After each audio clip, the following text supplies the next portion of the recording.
Yeah, it was a great feeling. A lot of hard work went into obviously the season, the grade season and that, and it was sort of a bit of a pat on the back for myself. Finally realising that dream once again. The fire in the belly sort of never left to get back the contract, but it was just sorting everything else out on and off the field, and it sort of all come together at the end of the year. Did a lot of work with Blair Copeland. He was my club coach when I was playing with Redlands. Did a lot of batting skills with him, just sort of on my own, and a little bit with Kempy and that as well. So that sort of was the stepping stone to it all, and set a structure up for me to sort of train hard and get out what I needed. I was always told in my previous contracted years that I had a lot of self-doubt. And just with the work I'd done with Blair, and just where I was with scoring a lot of grade runs and that, I sort of wasn't forced in, but my mental approach was I was confident that I felt I was going to score runs instead of wondering whether I did. So it was definitely a different mindset, which, it's not something you can force upon, but it sort of come about with what I sort of did off the field and that.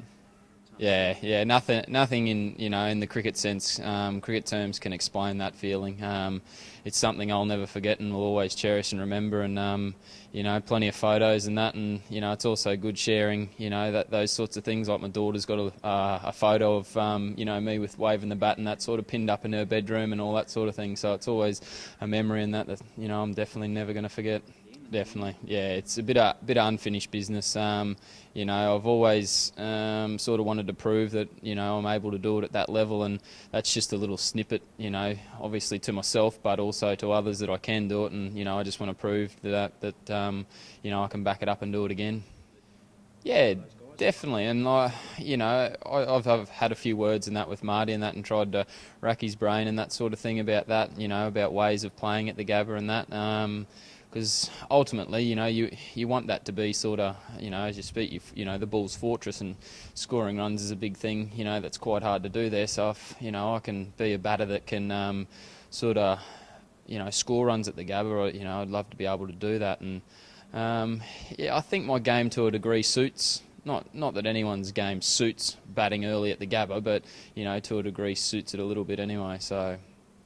No, this year this time around I'm not doing any work. I'm going to do a bit of study this time, change things up a bit. It was very hard with work commitments, with 45-minute travel from training to work, and then from work to training and that sort of thing. Just sort of frees me up a little bit to put in the extra yards with extra hits and training and that sort of thing, and then also throw in a bit of study in between that.